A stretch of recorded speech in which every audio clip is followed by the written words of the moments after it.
This is Democracy Now! I'm Amy Goodman. The Biden administration's efforts to extradite WikiLeaks founder Julian Assange were dealt a setback today when Britain's High Court ruled Assange can appeal a narrow part of his case to the British Supreme Court.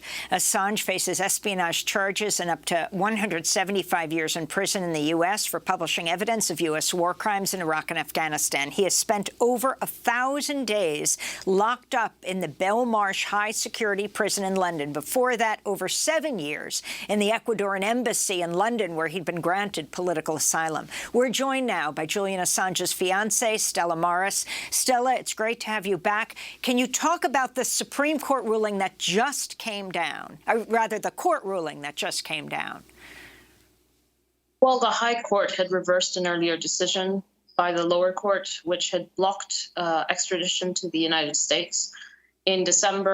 On December 10th, which is Human Rights Day, the High Court decided that it would greenlight the U.S. extradition, but we put in a request for appeal. And now the High Court has recognized that Julian's appeal arguments raise really fundamental issues of fairness, and they've certified those points so that we can ask the Supreme Court to hear our appeal. But it's not yet clear whether the Supreme Court will agree to hear that appeal.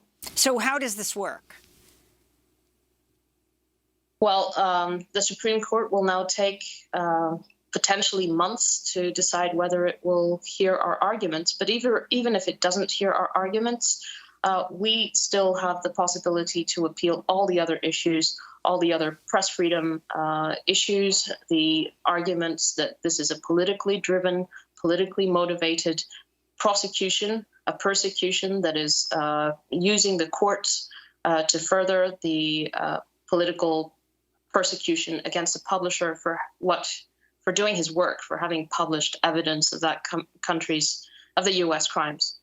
Can you talk about Julian's physical and mental health? We have reports of the slow or perhaps fast deterioration. Well, Julian has been in the UK's harshest prison, Belmarsh prison, for over 1,000 days. He's only there at the behest of the U.S. government. He's not serving any sentence in the UK. And for every day that passes, his health deteriorates further. And in October, on the first day of the extradition appeal, he suffered a mini stroke. And we're very worried that at any moment he could suffer a more catastrophic health emergency.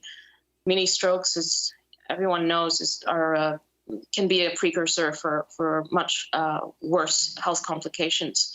And, Julian has been deprived of his freedom, deprived of the outside world for over a decade. He was first arrested on the 7th of December 2010, just 7 days after WikiLeaks started publishing Cablegate. And he's not been a free man since. And his health, his physical health and his mental health are obviously deteriorating because he's only a man. He's a fighter. He's a strong person, a strong-willed person who believes in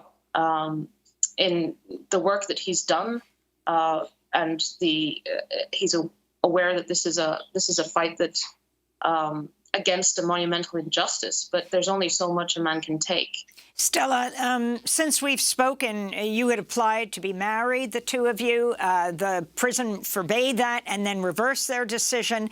And today, as you stood outside the new court ruling, you said, "Today we won, but Julian continues to suffer. Julian must be freed." Your final 10-second comment.